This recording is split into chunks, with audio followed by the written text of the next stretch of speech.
Eh, yo hubiera preferido tener más tiempo para poder hacer más diálogo, más debate, pero bueno, hemos tenido que andar corriendo, recorriendo y corriendo este último medio siglo de lo que pasa en el mundo en Argentina, de manera que no puede quedar tan marcado el énfasis que poner en algunas cuestiones que son centrales para mí, para el presente y el futuro, como ser, por un lado, a nivel mundial, pero digo a nivel mundial porque nosotros estamos parte de ese mundo, nosotros a nivel mundial estamos viviendo una crisis civilizatoria, la primera vez en la historia de la humanidad, y yo insisto porque esto es así de grave.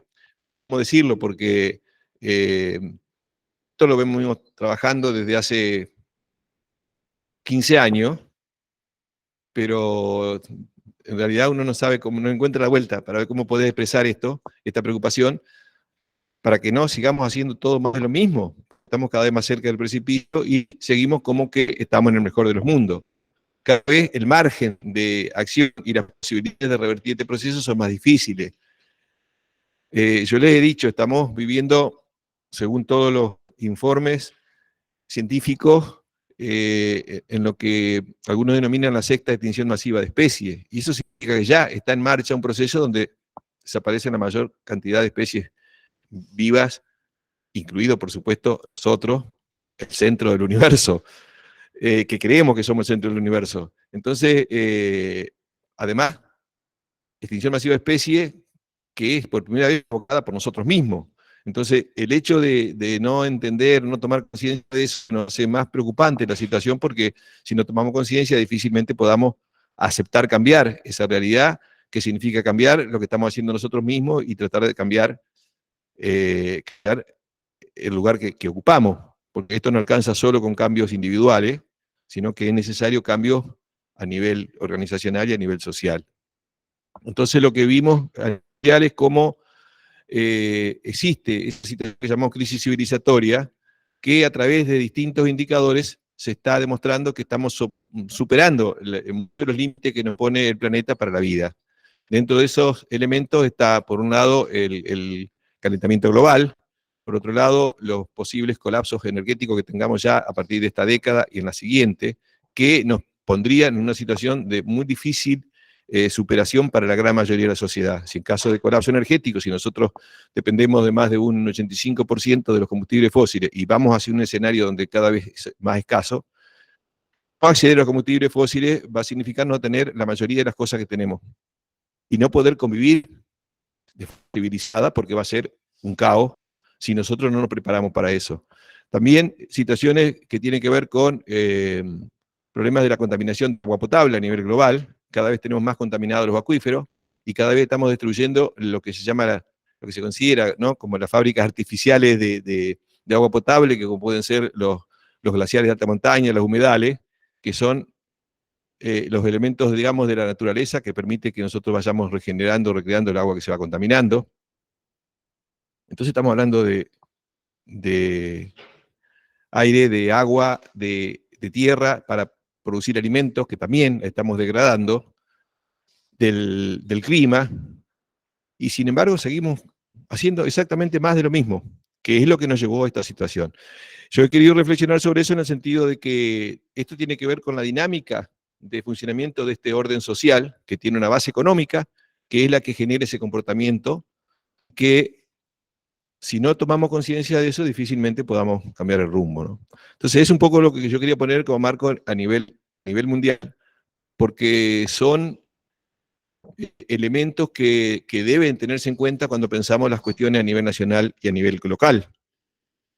El tema de la depredación, el tema de la contaminación, pero también el hecho de que, según informes de de muchas instituciones internacionales que investigan estos problemas, son coincidentes en el hecho de que no tenemos demasiadas décadas hacia adelante con posibilidades de que podamos seguir viviendo en este planeta, ¿sí? Algunos informes hablan de que quizás en la década del 30 ya se pueden hacer muy presentes en todo el planeta colapsos muy fuertes. Y decimos, bueno, esto es una cosa que debería, por lo menos, generar alguna reacción de nuestra parte. Es decir, el hecho de que puede desaparecer la humanidad, que no sería nada extraordinario lo que es la historia del, digamos, del planeta Tierra, ni la historia de lo que conocemos de vida, porque, bueno, han desaparecido muchas especies y ha habido muchas, como yo les decía, 5 extinciones masivas antes. El planeta va a seguir, nosotros no seguiremos, ¿no? Ahora, hay una gran parte de la sociedad o de la humanidad, más de la mitad de la población mundial, que ante esa situación o ante esa posibilidad o esa eventualidad que podamos desaparecer nosotros como seres humanos de la Tierra, no les preocupa demasiado. Es decir, mira, que quizás en la década del 30 se produzcan colapsos tan fuertes que impidan la vida en el planeta, y para más de la mitad de la población mundial eso ni siquiera puede ser preocupación, porque su preocupación está en el día a día. Porque más de la mitad de la población mundial hoy está viviendo, son miles de millones de seres humanos que están viviendo una situación de pobreza estructural o fundamentalmente de indigencia y de hambre, para no contar todos los que se van muriendo cada día por problemas vinculados a la desnutrición.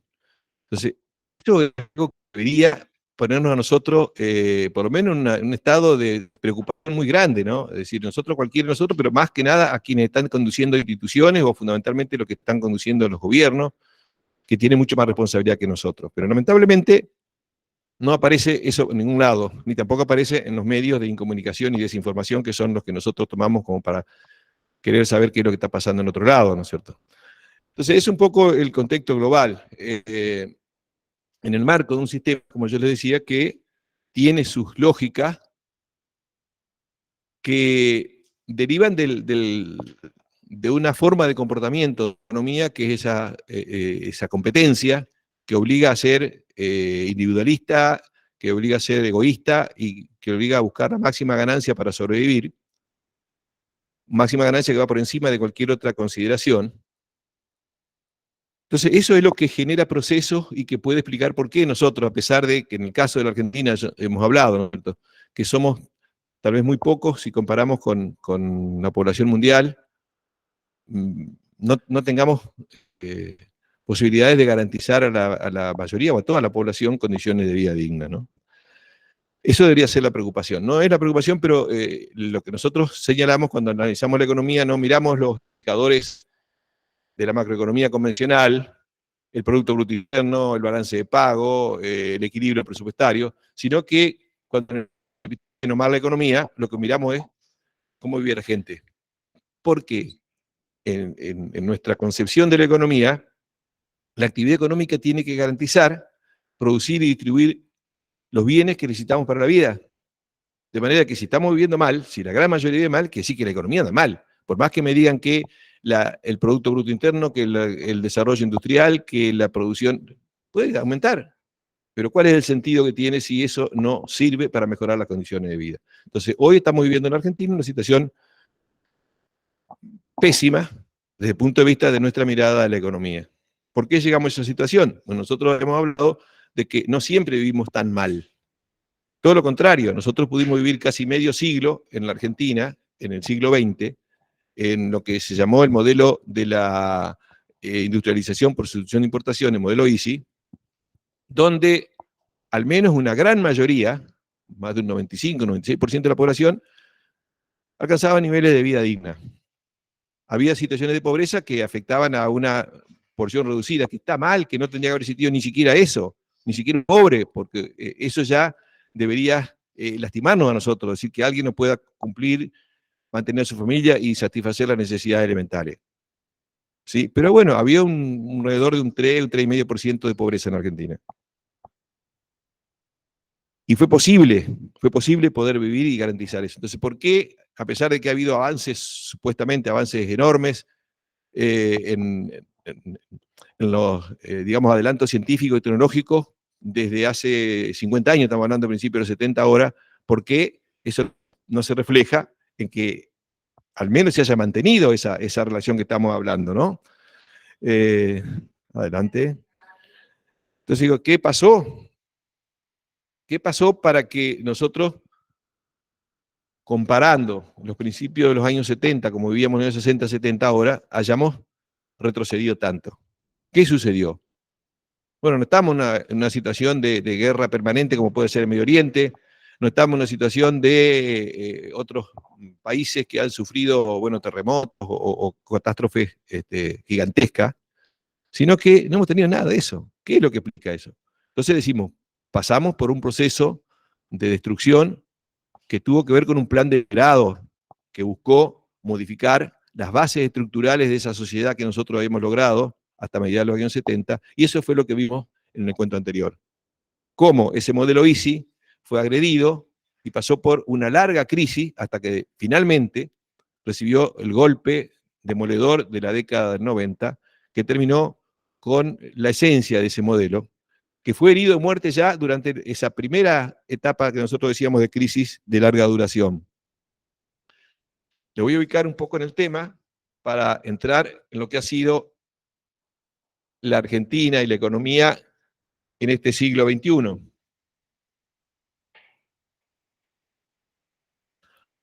¿Se está escuchando así? Vamos en la línea del tiempo, que siempre ayuda rápidamente a ubicarnos en la realidad. Y nuestro análisis de la economía, de la Argentina, habíamos tomado el encuentro anterior para hablar de la mitad de ese medio siglo, que iba desde los años 70 del siglo XX hasta principios del siglo XXI. Vigente el modelo ISI, pasó una larga crisis por 3 etapas que yo le había indicado en términos figurativos. Decía la ISI herida de muerte hasta el año 83, la ISI que quedó agonizando hasta el año 89, que no terminaba de recuperarse, pero tampoco de recrearse y tampoco de desaparecer, pero que recién en los años 90 y hasta 2001, 2002, fue cuando ese modelo definitivamente recibió un golpe mortal. Desapareció. Hubo políticas que terminaron con la destrucción del aparato industrial que logramos desarrollar a lo largo de medio siglo, en el medio siglo anterior, y en la medida que se iban dando situaciones, en especial durante la dictadura y después en los años 90, que iban desmantelando esa estructura económica, se iban dando elementos que iban a caracterizar un nuevo modelo de acumulación que se va a desplegar a partir del 2002-2003. Bueno, sobre esto que vimos, más o menos ustedes tienen presente lo que hablamos, ¿sí? Cómo fueron afectándose las bases de sustentación del modelo ISI, que eran como 3 grandes pilares, cómo sufrieron esos pilares con las políticas que se aplicaron sobre el mercado interno, sobre el Estado, sobre la industria, y cómo en los 90 definitivamente se agredió mucho más con la apertura importadora, la ley de convertibilidad que dispone, entre otras cosas, de haber puesto el dólar a un valor inmodificable durante una década y muy barato, significó que todo lo que se compraba de afuera era artificialmente más barato y por lo tanto ese tipo de cambio deliberadamente perjudicaba a la industria nacional, a la producción en general nacional y al trabajo nacional. Entonces de acá llegamos al 2001-2002 con una situación de caos, de crisis social muy fuerte, porque esto generó cierre masiva de empresas, pero también un desempleo cada vez mayor, además de la destrucción del sector público, de lo que quedaba del Estado, del modelo ISI, y desde el 98 en adelante se inició un proceso recesivo que terminó en una gran depresión en el año 2002. Y en ese periodo fue catastrófico por la destrucción económica, por la destrucción social, por la crisis política que generó también muchas reacciones, porque a partir del 98 en adelante ya las movilizaciones en general fueron cada vez más masivas reclamando cambio y ya directamente a partir del 2001, a fines del 2001, ya prácticamente la población que en la calle pedía que se vayan todos. Después de haber tenido grandes expectativas con todas las promesas del 1 a 1, del nuevo neoliberalismo, etcétera, etcétera, el tema es que la sociedad estaba reclamando cambios y repudiaba a todo el sistema partidocrático, entre otras cosas. Hasta acá llegamos. ¿Algún comentario? ¿Alguna pregunta sobre esto para retomar y ver qué es lo que pasa de ahí en adelante? ¿Mm?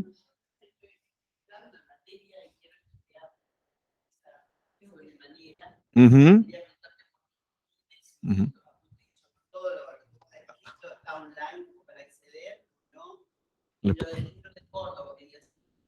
Ajá. No, no, pero está en versión electrónica. Está todo en versión electrónica. Sí. No, no, yo se los mando a todos. Si no se lo he mandado, me avisan. Tampoco los quiero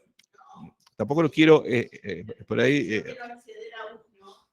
No, por supuesto. Te puedo mandar a todos y si quieren, si no, en tu caso lo borran porque por ahí es demasiado y aunque sea electrónico puede pesar y le puede pegar en la cabeza, ¿viste?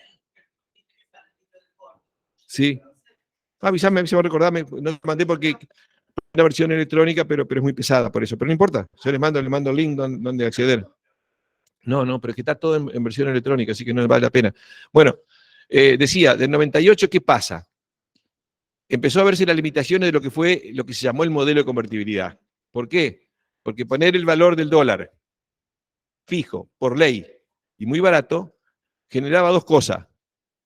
Que entraran capitales del exterior, entra un dólar, y se fueran, no sé, 5. Porque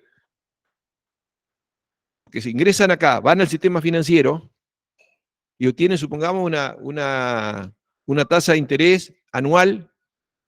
En esa época la inflación bajó, entonces la tasa de interés era, relativamente a la inflación, baja. Supongamos, vamos a poner cualquier ejemplo, que la tasa de interés era de un 8% anual.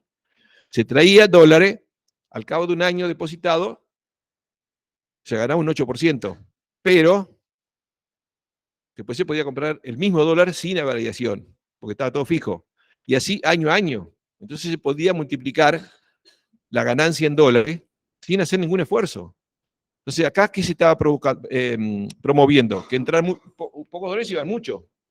Pero además, el tipo de cambio muy bajo alentaba qué cosa? No las exportaciones, sino las importaciones. ¿Por qué? Porque todo lo que nosotros hacíamos para el exterior era caro, pero todo lo que comprábamos de afuera era barato. ¿Se entiende esto? Porque el dólar era barato. Entonces, ¿eso qué alentaba? Comprar todo afuera. Entonces, un país que desalienta las exportaciones y que alienta las importaciones, obviamente, ¿de dónde van a sacar recursos para poder mantener eso? Se sabía que este esquema del dólar 1 a 1 iba a explotar. No se sabía cuándo, porque eso ya depende de manejo y decisiones políticas. Pero sabía que iba a explotar. Los primeros que se dieron cuenta son los capitales especulativos que a partir de 98 empezaron a retirarse. Porque sabían que si no se retiraban a tiempo, después iban a quedar sin dólares para irse. Entonces, cuando se empezaron, sí, dígame.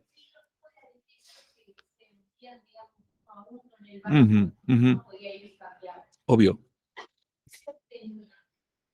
Esos dólares siempre los daba el Banco Central. Se los daba a los bancos comerciales para que hicieran los negocios, ¿no es cierto? Pero el Banco Central primero los tenía de las exportaciones. Pero después, como eso no alcanza, ¿de qué? ¿Cómo se consiguen los dólares? ¿Cómo? Por endeudamiento. Acá creció enormemente la deuda externa. ¿Y para qué creció la deuda externa? Para mantener el dólar barato, para que los especuladores se lo lleven barato y para que también la gente pudiera comprar de afuera barato y se destruyera la producción nacional. Fíjense qué planes locos, esquizofrénicos, y que acá empezó a haber un déficit cada vez mayor, entonces ahí es donde se fijaban los que venían a poner, los que venían a hacer negocios, a especular, ¿no es cierto?, los especuladores. ¿Qué se fijaban? Se fijaban en lo que se llama la cuenta corriente, balance de pago. Esto decían, pero si cada vez entra más mercadería de afuera, y cada vez hay más deuda, en algún momento nosotros que seguimos especulando nos vamos a encontrar con que no hay más dólares. Entonces empezamos a retirar, entonces empezaron a retirar los dólares. Y por la ley de convertibilidad, yo les había dicho que cuando ingresaban dólares, el Banco Central compraba esos dólares y entregaba dinero. Entonces había, en la primera parte de la década, había mucho dinero, ahí en expansión, pero cuando los capitales empiezan a ir, a partir del 98, así como los dólares, el Banco Central los entrega a los que se los llevan, el Banco Central saca dinero de circulación. Entonces empieza a haber menos dinero. ¿Y haber menos dinero qué significa? Que se puede gastar menos, menos consumo, menos venta, y por lo tanto se acelera el proceso de destrucción y de recesión.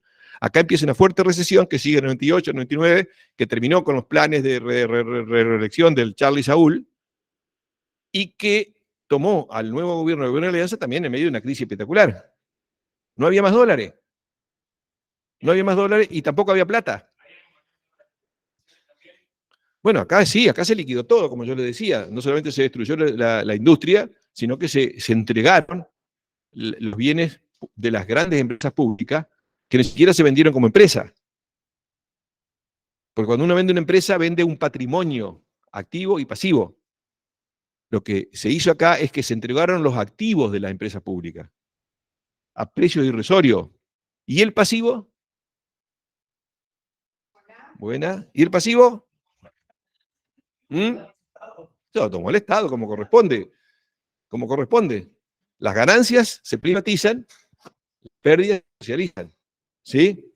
Entonces el Estado, así como en esta época de la dictadura, a los fines del 82-83, el Estado se hizo cargo de la deuda pública de los privados, de los grandes especuladores, acá el Estado también entregó las empresas públicas, pero no las empresas, sino los activos, y los mercados, que fue también importante.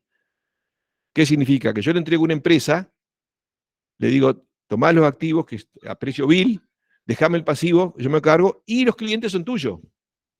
Cliente cautivo, o sea, un negocio redondo, ¿no?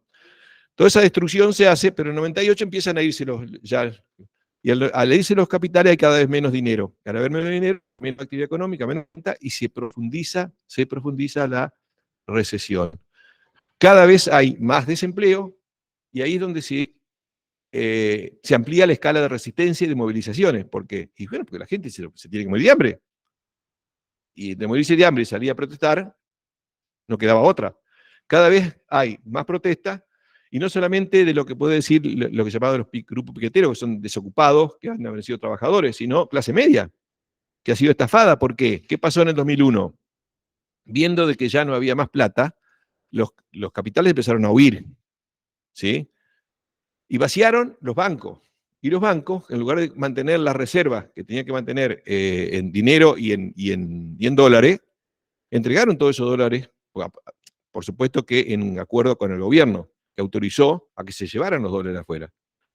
Es decir, que fue un acuerdo que hubo a principios del 2001 entre el gobierno, es decir, ministro de Economía, nada más y nada menos que Domingo Felipe, en su tercera versión. Domingo Felipe, primera versión fue acá cuando estatizó la deuda, segunda versión fue cuando destruye la industria con la ley de convertibilidad y endeuda al país, y la tercera versión fue con De la Rúa, ¿sí? Siendo ministro de Economía, acuerda con los bancos privados esta huida, este vaciamiento del sistema financiero, y como no alcanzaba los dólares que había para que se llevaran todo, hubo un acuerdo con el Fondo Monetario Internacional, con FMI, que le anticipó, o mejor dicho, le prestó, gentil y generosamente, sin muchas, casi 10.000 millones de dólares a la Argentina. Acá, en medio de este caos, en medio de este saqueo, el Fondo Monetario contribuyó generosamente. ¿Para qué? Eso de 1.000 dólares, los argentinos ni lo vimos. Desaparecieron. Entonces llega la situación de colapso. No se puede mantener el 1 a 1. Porque para mantener el 1 a 1 alguien tiene que vender el dólar a un peso, que era el Banco Central. Pero el Banco Central ya no tenía dólar. Y nadie quería devaluar los gobiernos porque la gente estaba endeudada en dólares. Porque le habían hecho el cuento de que era lo mismo endeudarse en pesos en dólares durante la década 90. Entonces, si el dólar se devaluaba un 40%, toda la gente debía un 40% más. Esto generó una crisis fenomenal política, social y económica, que obligó, ante las movilizaciones cada vez más fuertes, que no se frenaban ni con represión, obligó al gobierno de la Alianza, digamos, a la renuncia anticipada en la mitad del periodo de la Rúa, y hubo 5 presidentes en términos de una semana, 10 días, porque él estaba muy, muy inestable y no sabía qué hacer. Hasta que finalmente, a principios del 2002, asume el 5º presidente, que es Duhalde, y de devaluar, porque no había otra. No había más plata. En medio de un caos, por supuesto. Y esa devaluación empezó primero por un 40% y después fue un 100%, un 200%, un 300%. Es decir, el valor del dólar frente al peso, ¿por qué? Porque no había peso. Entonces era la demanda mayor del dólar, hacía que aumentara su precio, ¿no? Entonces, ¿eso qué generó? Generó primero una profundización mucho más grande de la crisis en el año 2002, que fue casi una situación de depresión brutal, porque los indicadores de pobreza, los indicadores de empleo eran altísimos. ¿Qué cosa? Y cercano al 50%. Vamos a ver cómo ahora, vamos a ver la gran diferencia. La gran diferencia. Porque eso llevó a que prácticamente toda la sociedad, toda la población, en todos lados, y no solamente en Capital Federal, en los grandes aglomerados, salía a la calle a pedir que se vayan todos. Los políticos no podían salir ni a la calle, donde veían que había un político, acá mismo, acá en la ciudad, en todos lados, asambleas de barrio, en todos lados, en todo el país. Era esto que mostrado, bueno, que estaba esperando este proceso de destrucción y de reconstrucción de la Argentina, porque había una sociedad que no se bancaba llegar a esa situación que estaba llegando, ¿no es cierto? Si no había plata, las provincias estaban sin dinero y por eso tenían que emitir bonos para poder pagar los sueldos, pagar a los proveedores, y esto a su vez le daba mucho más sacrificio a los que recibían bonos, porque una vez que se devaluó, que empieza a haber fuertemente en la Argentina nuevo inflación.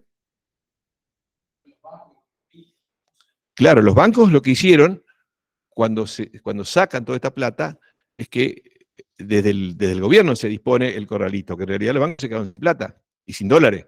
Pero hubo un acuerdo, eso fue una estafa acordada por el Fondo Monetario, por supuesto. Claro, cuando se acordaron los chicos ya no había más. Entonces después que dice el gobierno, la culpa era de los chicos que se desestabilizaron porque fueron corriendo a comprar. Pero después hubo una investigación de una comisión especial que se formó en la Cámara de Diputados en el año 2002 que demostró que hubo un desviamiento deliberado del sistema. Un robo, una estafa. Estafa participaron los bancos comerciales, obviamente los grandes especuladores, y el Fondo Monetario colaboró, porque puso generosamente 10.000 millones de dólares para que se lo lleven. Y eso van a ver ustedes después, como en el 2005,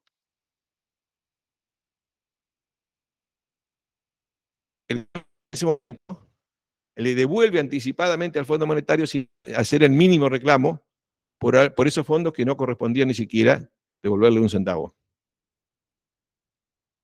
¿Por qué? Porque se lo prestó violando los estatutos del fondo, como hizo después en el 2017, 2018, violando los estatutos del fondo y violando la disposición de la ley argentina. ¿Por qué? Porque se dio plata para que se la lleven los especuladores. Le dio 10.000 millones de dólares, se lo llevaron los especuladores, pero ¿quién no paga eso? Lo paga el pueblo argentino. Y el Club de París también, bancos de los países europeos que prestaron para que las empresas europeas se lleven la plata. También ellos ayudaron. Y después esa deuda, obviamente, ¿quién tiene que pagarla? ¿Quién la está pagando y todavía la sigue refinanciando? La sociedad argentina. Entonces así se va generando un nuevo modelo. Este nuevo modelo, entonces, esto es el fin o la larga agonía y la destrucción de la ICI, pero en la medida de que en el proceso de crisis va desapareciendo el viejo modelo, también van surgiendo elementos del nuevo modelo. ¿Sí? Que yo les dije que hay elementos que vienen de la época de la dictadura. Por ejemplo, la estructura tributaria regresiva, que sigue hasta hoy, que es un nuevo elemento que caracteriza este modelo. ¿Qué otra cosa de la dictadura? La entidad financiera, que permite la fuga de capitales, legaliza la fuga de capitales. como también la ley de inversión extranjera, que le da beneficio adicional y garantía a las empresas transnacionales, de inversiones extranjeras y tributaria. Y también hay reformas laborales que se van a profundizar en los 90. Y en los 90 hay nuevos elementos que van a caracterizar el nuevo modelo a lo largo del siglo XXI. ¿Qué otras cosas hay en los 90? Por ejemplo, se firma una serie de acuerdos donde la Argentina renuncia a la soberanía en distintos aspectos, uno de los cuales renunciar a la soberanía financiera, ¿no es cierto? Un Estado soberano no puede ir a depender de la resolución en juicios de tribunales extranjeros que siempre fallan a favor del capital financiero, o de los tribunales del CIADI, que en realidad no son tribunales, sino que son componedores que ponen los acreedores para que resuelvan cualquier conflicto que tiene con la que siempre resuelven a favor, obviamente, que lo pone. Es decir, toda una farsa, es una entrega total que se hace en los años 90, pero además se van gestando otros elementos que van a ser la caracterización de un nuevo modelo. Por ejemplo, se aprueba el paquete tecnológico de los organismos genéticamente modificados aplicados en la producción agropecuaria, o sea, los transgénicos, para permitir la producción masiva de transgénicos con el uso masivo de agrotóxicos. Se hace también sin respetar ninguna norma ni prueba del impacto ecológico que puede tener el uso o la liberación masiva de los transgénicos en el territorio. Es todo por presión de Monsanto. En ese momento era secretario de Agricultura y Ganadería quien autorizó eso, a Solá, que tiempo antes había sido contratado como profesional para hacer trabajo para Monsanto. Es decir, como se dice a veces, ¿no? Cuando se están de los dos lados del mostrador, de un lado, a veces el otro, pero siempre responde a los mismos intereses, ¿no? ¿Qué más se aplicó? Autorizaron modificaciones y nuevas leyes en el orden de la minería, que eran totalmente permisivas para las grandes empresas extranjeras y que prohibían que las empresas del Estado pudieran realizar actividades de la minería. Y ahí se abre un proceso de inversiones en ese sector con una actividad que es una de las más contaminantes del mundo, la producción de la megaminería a cielo abierto, y que le da amplias ventajas impositivas y beneficios y privilegios a las corporaciones que vengan a volar montañas en Argentina, a sacar, contaminar ríos y llevarse metales valiosísimos. ¿Sí? No, un detalle de esa legislación y de esos acuerdos es que las empresas mineras exportan y pagan impuestos de acuerdo a su propia liquidación sin control de Estado. Bueno, es una norma casi, digamos que se repite tanto en las exportaciones agropecuarias, que hay mucha evasión y muy poco control, como también la exportación de hidrocarburos, que en las exportaciones, claro, se lleva afuera riqueza, se declara menos, y de esa manera se puede, por ejemplo, sacar mucho más divisa al exterior. Si yo vendo por 100, yo declaro que vendo por 50, y los otros 50, ¿qué pasa? No entran al país, me lo depositan a mí en una cuenta afuera. Es una forma de llevarse riqueza afuera, ¿no? Es decir, que hay una serie de medidas que, además que se va destruyendo lo que teníamos, se va armando un nuevo escenario, un nuevo modelo. Por eso digo que la década del 90 en la Argentina fue como una bisagra, donde termina de desaparecer, de demolerse el modelo ISI, y se gestan las bases de un nuevo modelo de acumulación, de una forma de funcionamiento económico, de una nueva estructura económica con un nuevo funcionamiento, que va a empezar hacia fines del 2002, cuando la economía argentina de nuevo empieza a expandirse. Llega hasta abajo, se dice el efecto rebote, porque es una caída brutal, bestial, por la cantidad de desempleo, de pobreza, de cierre de empresas, de crisis de todas las provincias. Pero llega un momento donde, ¿qué pasa? Principio del 2002 se devalúa el peso. Eso genera una alta inflación. Automáticamente se devalúa el peso, si hay devaluación,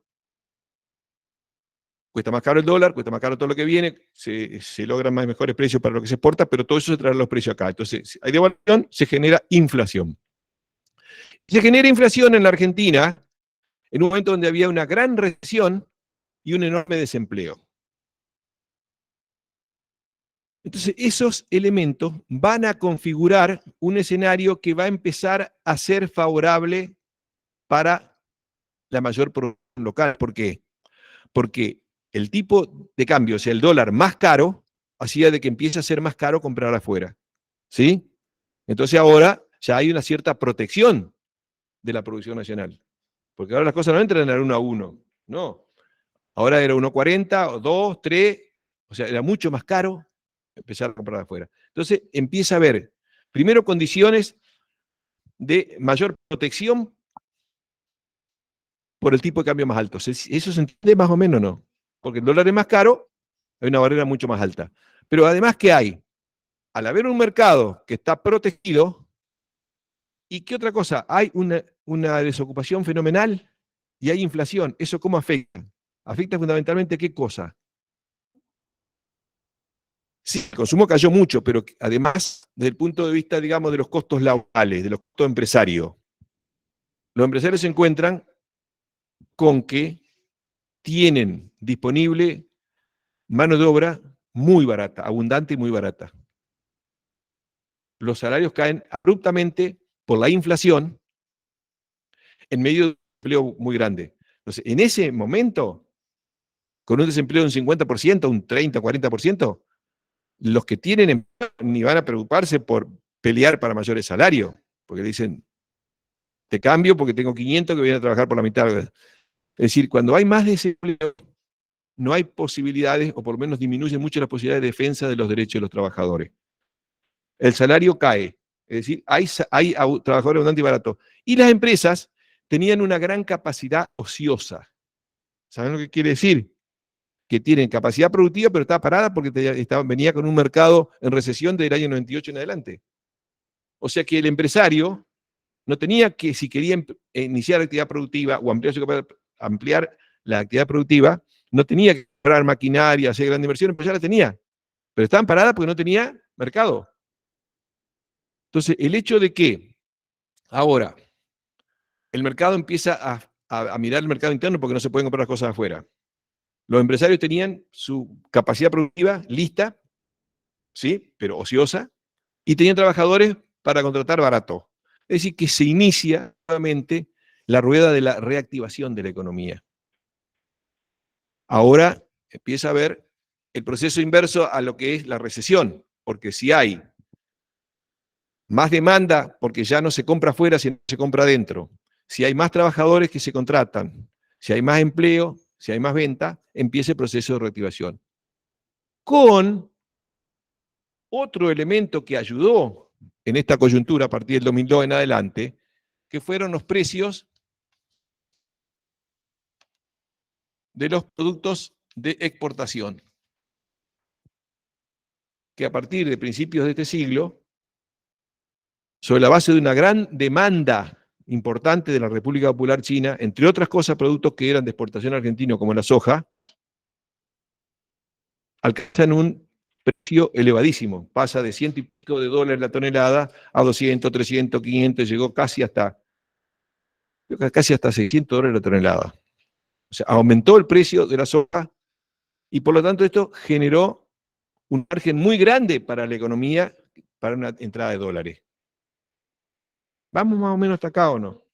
Entonces, el año 2002 es un año donde se revierte este proceso de presión, porque se dan esas condiciones, y en sí, dado, como se dice siempre, por el viento de cola de los precios internacionales, que hacía que uno, aportando lo mismo, recibiera 3 o 4 veces más, porque aumentaron los precios de nuestros productos exportables. Políticamente hay un cambio, porque se con elecciones. El presidente Duhalde, que fue el que asumió el quinto de esos cambios que hubo a principios de este siglo, a principios del 2002, que fue el que dispuso la devaluación, tenía entre sus proyectos convocar a presentarse él para candidato. Lo que sucede es que el caos, las movilizaciones sociales, tiene una jugada que le salió mal, hizo que se desgaste mucho, porque había grandes movilizaciones en todo el país. Y hubo en una de esas montado represiones muy fuertes. En una de ellas, una represión muy, digamos, brutal y con 2 fusilamientos de 2 militantes del movimiento piquetero, que lo que hicieron hacer, primero aparecer el plan era hacerlo como una pelea entre el grupo piquetero. Exactamente, fue una pelea entre el grupo piquetero. Pero por suerte y por desgracia para ellos, pero también poco para la verdad, justo hubo un fotógrafo del diario Clarín que había estado, que fotografió el momento donde lo fusilaban a uno de los chicos, ¿no?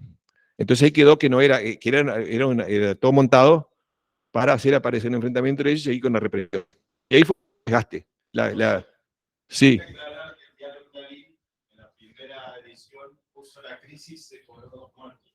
Y ellos tenían las fotos que fueron los policías. Luego se tuvieron que enfrentar.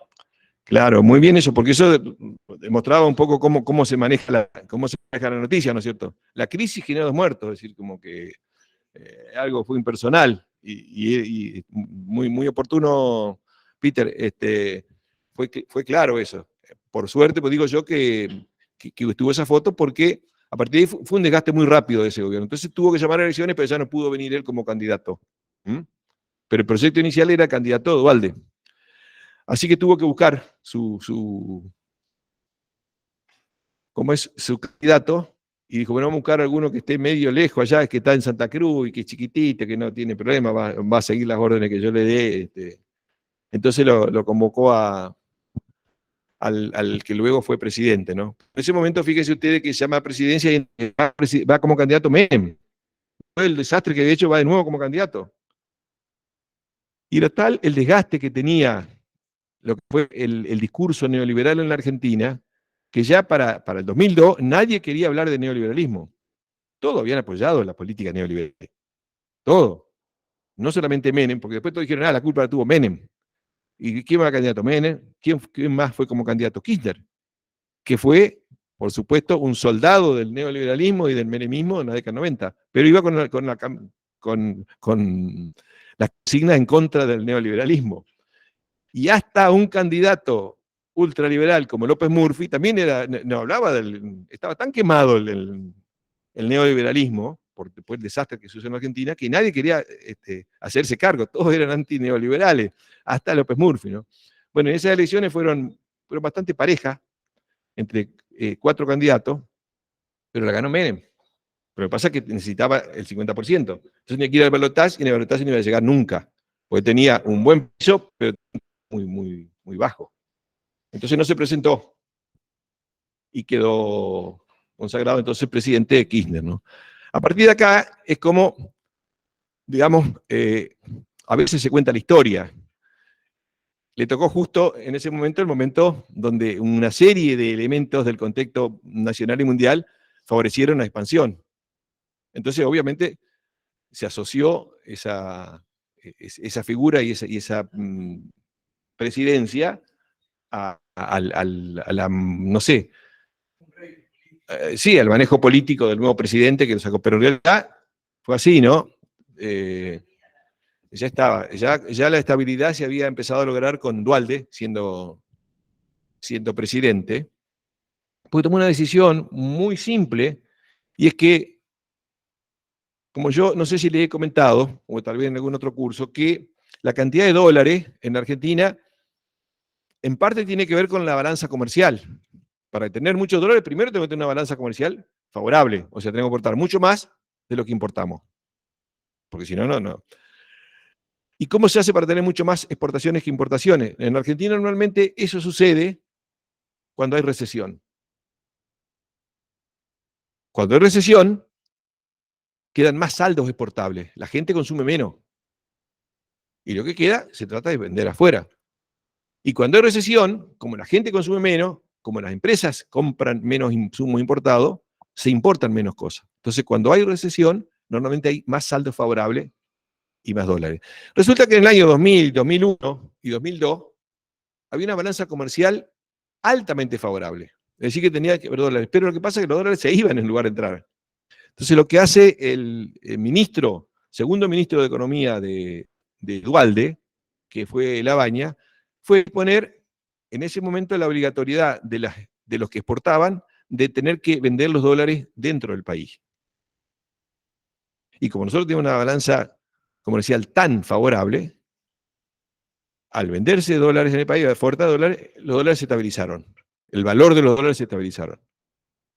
Había que dar un salto, seguro, desde principio de año hasta fin de año, 2002, y principio del 2003, que pasaron de 1 a 3, o sea, aumentó casi un 300%, pero lo que pasa es que si no se tomaban esas medidas, no iba a haber dólares, y el dólar parecía que se iba a ir a 400, a 4, 5, 6, hasta 10 pesos podía llegar. O sea, iba a ser una locura. Tomar esa decisión frenó el aumento del valor del dólar. ¿Y qué dejó? Dejó al país con una inflación muy alta que permitió contratar trabajadores baratos, que permitió la defensa de la producción nacional ante la competencia de las importaciones, y además, al disponerse que se vendan los dólares en el país, estabilizó lo que se llama el mercado cambiario. El mercado cambiario es la compra y venta de dólares y el valor del dólar. Esto es lo que ha desestabilizado a la Argentina a lo largo desde fines de la dictadura hasta ahora. Porque si el dólar no está, sube su valor. Si sube su valor, aumenta la inflación. Y si aumenta la inflación, bueno, caos, sí. Sí, para eso vinimos. Cuando, por ejemplo, un exportador de productos agropecuarios en Argentina, ¿quién es, por ejemplo? Digamos, qué sé yo, Cargill, no sé. Sí, hay 5 o 6 que son los que manejan las exportaciones, sí. Ellos exportan.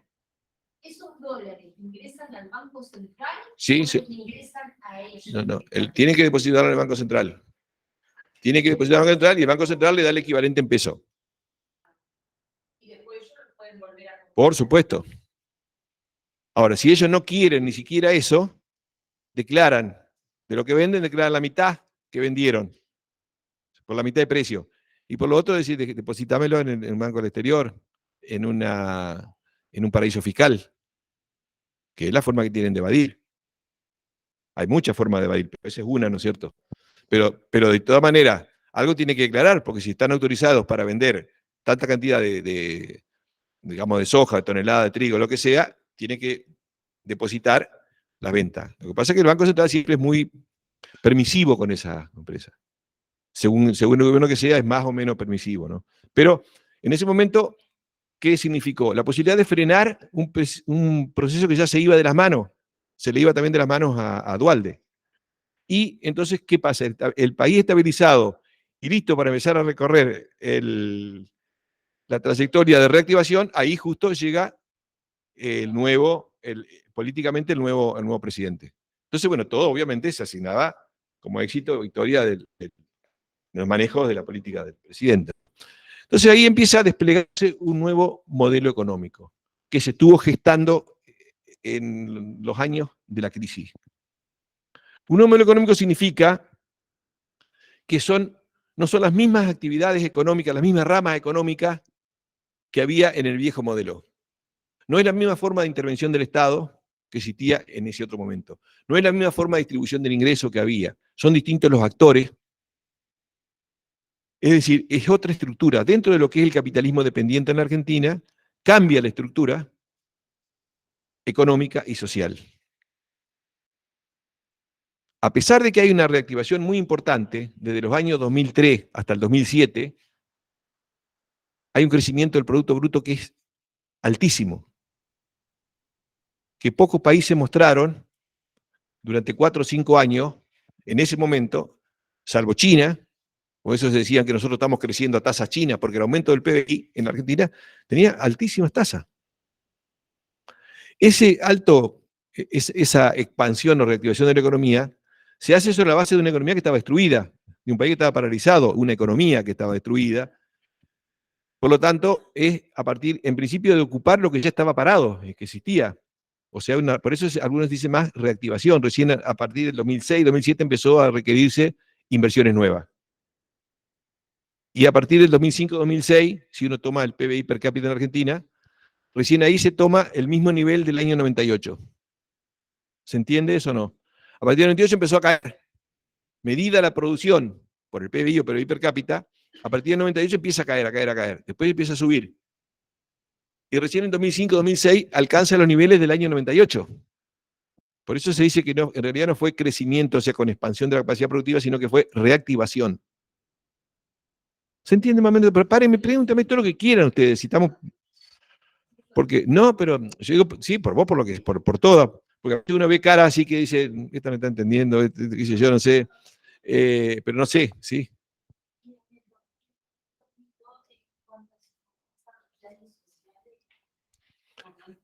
Sí, pero fundamentalmente se expande en esa época. Digamos, tiene antecedentes en 98 y todo, pero nada que ver con la magnitud. Y está bien la pregunta. Y yo no sé si lo tengo preparando, esto no, capaz que sí, y he tenido que decirlo. Y ya me lo estaba comiendo yo, mirá, vos tenés razón. ¿Por qué? ¿Por qué antes no estaban tan generalizados? ¿Por qué después sí?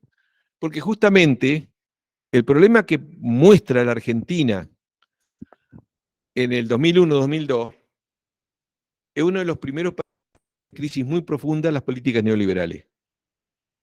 De América Latina, digo. Donde se repudia y se cuestiona el neoliberalismo. Pero donde toda la sociedad empieza a cuestionar no solamente el neoliberalismo, sino a toda la política, que se vayan todos, no queremos más nada. Es decir, que ¿qué es lo que podemos también señalar acá? Es que está en peligro el nuevo modelo de acumulación. Toda la destrucción que hicieron ellos era para hacer esto.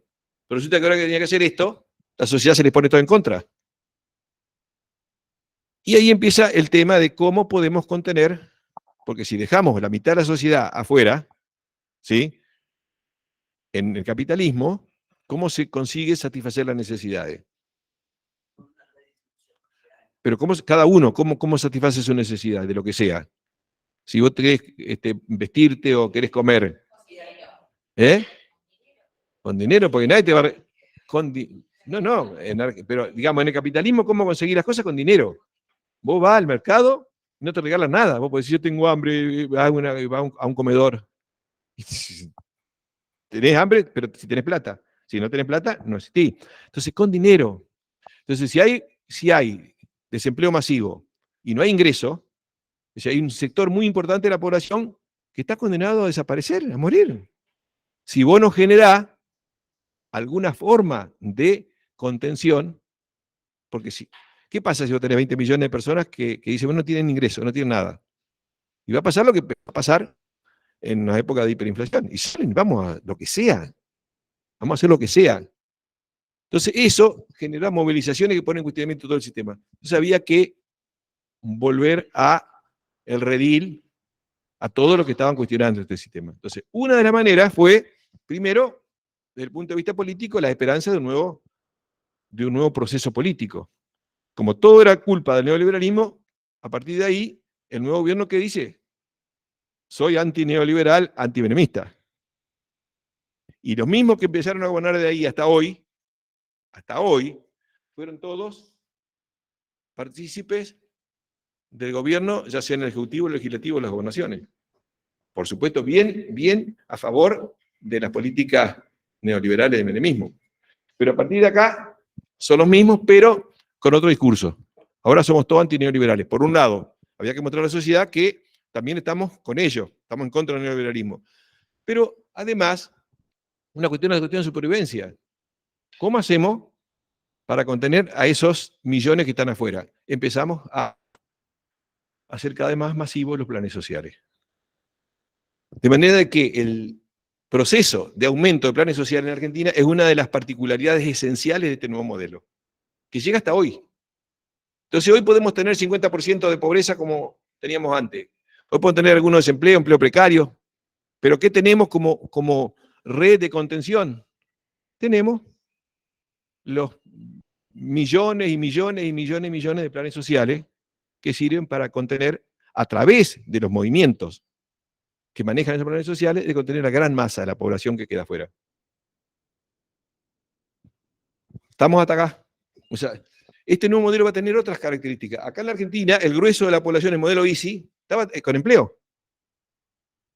¿Sí? 98, 97% de la población con empleo. Pero además de empleo, tenía empleo formal y con todos los beneficios, y además que eran mucho más importantes los beneficios que tenían antes de la ley.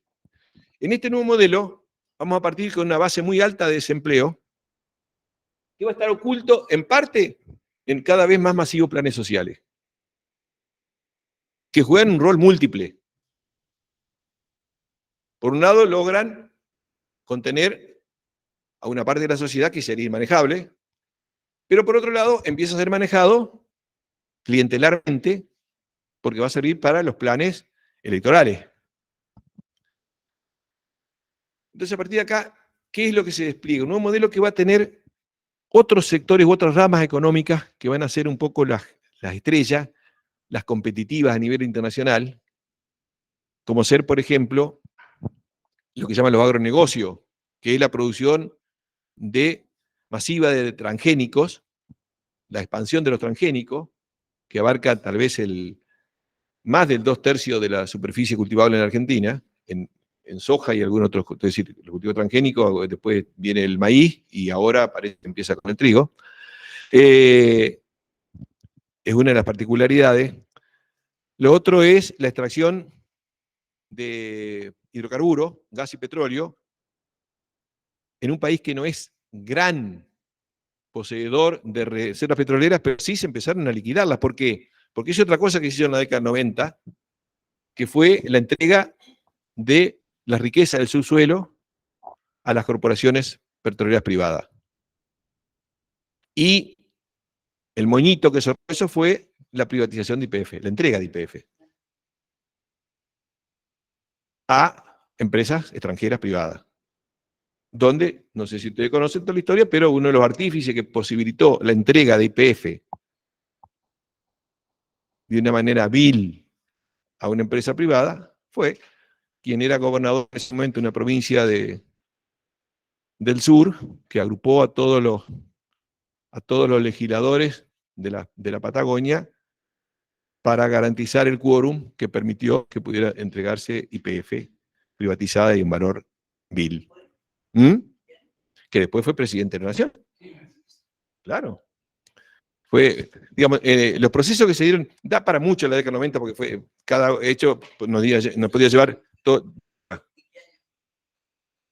Tiene que haber sido en 98, 99, pero el hecho es que no había más, no llegaban al quórum, porque era tal vergonzosa la entrega, ni siquiera los propios legisladores de ellos podían levantar la mano. Lo que entregaron todas las empresas públicas, ¿no es cierto? Entonces, ya era una cosa. Entonces, bueno, Cavallo le prometió al entonces gobernador de Santa Cruz que iba a entregar parte de los recursos de las privatizaciones a su provincia, 550 millones de dólares.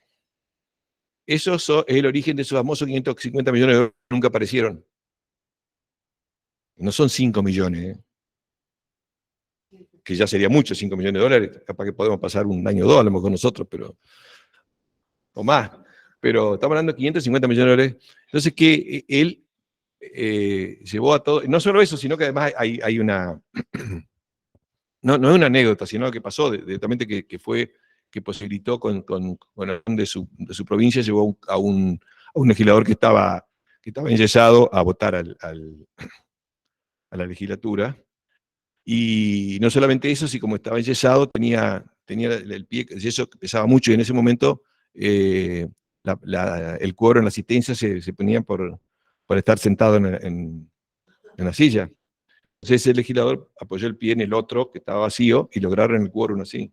Digamos, hubo cosas bestiales, como el famoso de Putrucho, cuando que privatizaron a Aerolínea Argentina, que pusieron unos que estaban ahí sirviendo en el café, lo pusieron como para completar el quórum.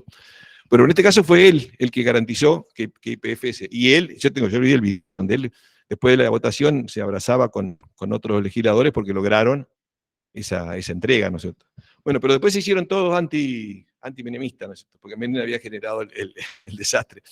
Entonces, ¿qué pasa? Se aprobó la privatización, o mejor dicho, la concesión de los recursos hidrocarburíferos, y a partir de ese momento, ¿qué pasa con la exploración y explotación de petróleo en la Argentina? Las empresas extranjeras, porque YPF, ¿qué hacía durante todo el siglo XX?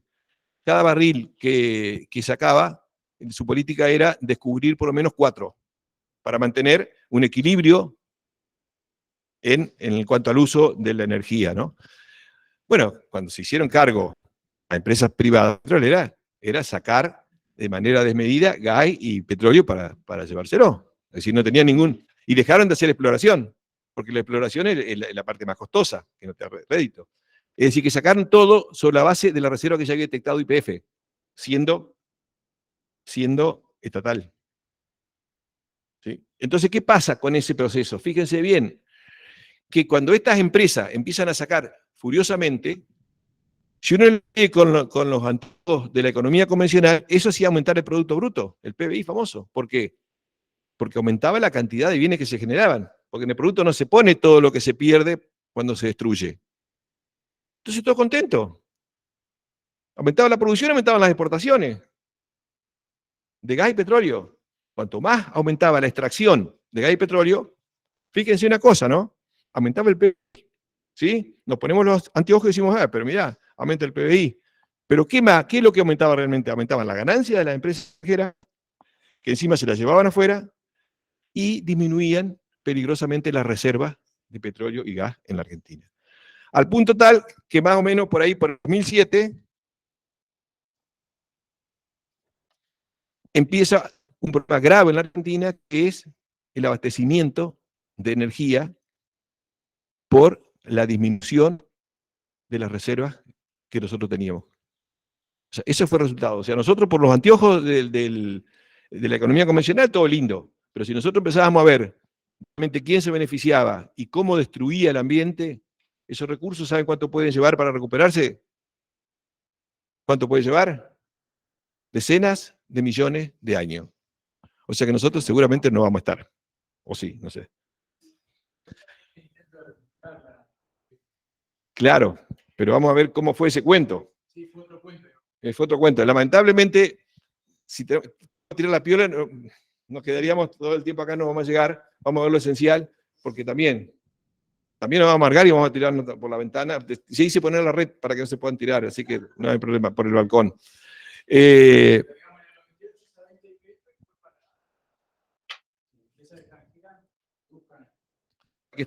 Para que traigan los recursos, sí. Ganen ellos y se lleven los recursos. Claro, pero en los números, en la figurita. Ah, sí, totalmente. Así con la mega minera. Fíjense, le estamos dando ejemplo para después ver por qué decimos que este es un modelo extractivista depredador. Primero, porque se basa en una entrega así, brutal de los recursos que van a ser saqueados, como en el caso de petróleo y gas, y que después nos salen 5 veces más caro. Porque si no lo tenemos nosotros, tenemos que comprarlo, lo que a nosotros nos salía 5, tenemos que comprarlo a 20 o a 30 o a 40. Es una locura. Entonces nosotros íbamos bien, no íbamos bien. Estamos mirando mal, como seguimos mirando con los mismos indicadores hasta ahora. Entonces, ¿qué pasa? Uno de las actividades que van a ser el nuevo eje de la reactivación es el agronegocio. Es decir, la producción masiva, que eso también ya lo vamos a hablar un cachito. Otra es la extracción de hidrocarburos. Y lo otro es la megaminería, que se hicieron leyes especiales para beneficiar a un número muy reducido de empresas internacionales gigantescas que vienen a volar montaña, contaminar los ríos y hacer desastres, para llevarse la riqueza y no dejar nada, ¿no? Entonces, esas actividades van a ser las actividades competitivas. ¿Qué quiere decir competitiva? Que con eso sí nosotros podemos ir al mercado mundial y venderla. Pero como se han ido bajando las barreras proteccionistas, se han ido destruyendo las empresas que nosotros teníamos en el modelo Easy. Esa variedad, ese tejido que nos hacía mucho más independientes y menos vulnerables al exterior. De manera de que en este nuevo modelo son clave todas las importaciones que hacemos, porque empiezan a haber mucho más importaciones de bienes finales, pero también de productos intermedios, que son necesarios porque las empresas extranjeras han organizado su producción a escala mundial, entonces si tienen una parte de producción acá, necesitan estar comprando insumos afuera, por ejemplo. Entonces nosotros empezamos a ser mucho más dependientes de las compras externas.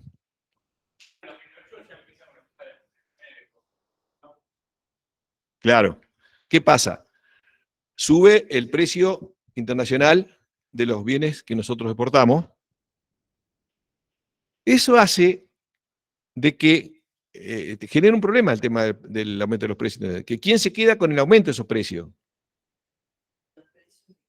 De los productos que nosotros exportamos, como por ejemplo la soja, ¿sí? O sea, nosotros exportamos soja. Si el precio de la soja, como a principio de siglo, supongamos, ponemos cualquier número, $150 la tonelada, yo vendo una tonelada, recibo $150 por tonelada, y lo liquido acá, ¿no es cierto? Ahora, si en el mundo está a $300, yo vendo la misma cantidad y el doble. Pero si eso me lo quedo yo, eso tiene un impacto adentro del país, porque alguien lo paga eso. Pero resulta que los exportadores van a exportar lo mismo y van a recibir el 100% más sin hacer nada extra. A eso me refiero. Y si el valor de la soja aumenta a 400 o a 500 o a 600, todo eso aumenta, pero eso tiene impacto. Todo lo que es aumento de precio internacional es porque en el mundo se está vendiendo más caro, porque hay otros lugares que producen, pero con costos mayores. Esto es lo que se llama la renta de la tierra. Renta significa, a diferencia de ganancia, significa la parte que yo recibo no porque hice una contribución desde el punto de vista productivo tecnológico, sino porque hay otro elemento que hizo que yo me reciba una parte extra. Entonces, una renta es, por ejemplo, como pasa ahora, que si hay guerra entre Ucrania, es decir, la OTAN con Rusia, hacen aumentar los precios de los alimentos a nivel internacional, pero acá se sigue produciendo el mismo costo. Entonces, el productor quiere tener los precios que estaban en el mercado internacional. Y no ha hecho esa diferencia de contribución. Entonces, el tema es que cuando aumenta la renta esa, siempre el debate ha sido, bueno, el Estado dice, no, una parte vamos a distribuir entre la sociedad, porque si no, la sociedad no puede pagar todo eso. Eso hace el tema de las retenciones. Eso genera retención. Lo que pasa es que si no se hace bien y se aplica mal, también genera problemas. Pero la cuestión, vamos por parte. Se expande un nuevo modelo. La economía argentina comienza a crecer. Es lo que yo digo, se empieza a desplegar a partir de 2002-2003 un nuevo modelo de acumulación. La economía argentina vuelve a crecer, inclusive en los primeros años, a tasas extraordinarias, pero porque se dan esas características que yo les digo. Las empresas, después hay estudios especiales sobre la ganancia empresaria, y la ganancia empresaria en la década del 10, la primera década, en Argentina del 2001 ganan más que en la década del 90, o sea que fíjense lo que es. Y en la segunda década, la del 10, ganan más que en la primera también. Esto está diciendo que las grandes empresas, me refiero al panel de las grandes empresas, ¿no es cierto?, las empresas líderes, la panel de las grandes empresas es que en este modelo ganan mucho. ¿Por qué? Porque es un modelo que está muy concentrado. Cuando la economía argentina emerge, se expande a partir del 2002-2003, se expande, pero no es la misma estructura productiva que tenía en otras épocas, porque está totalmente concentrada. Hay la participación, si uno toma las 200 mayores empresas de la Argentina o las 500 mayores empresas de la Argentina en relación al PBI, cada vez abarcan un mayor porcentaje del PBI, esas empresas más grandes. O sea, eso es lo que se llama un proceso de concentración. Está mucho más concentrada la economía, muchísimo más concentrada. No, claro, el que venía anterior fue gestando todo esto en el periodo anterior. Lo que sucede es que acá se consolida y se despliega. Es decir, no es que cambia. No es como por ahí algunos relatos querían decir, bueno, pero ahora vuelve en los 70. Ahí volvieron los 70. No tiene nada que ver con los 70. ¿Por qué? Porque siguió el mismo, lo que se despliega a partir del 2002-2003 es la estructura que se hereda de la década 90. ¿Qué es esa estructura? Es una estructura mucho más concentrada, pero además, a diferencia del periodo anterior, es mucho más extranjerizada. Claro, pero ha habido un proceso de extranjerización muy fuerte. Aún empresas muy grandes nacionales que todavía sobrevivían en la década 90 fueron compradas o absorbidas por empresas extranjeras.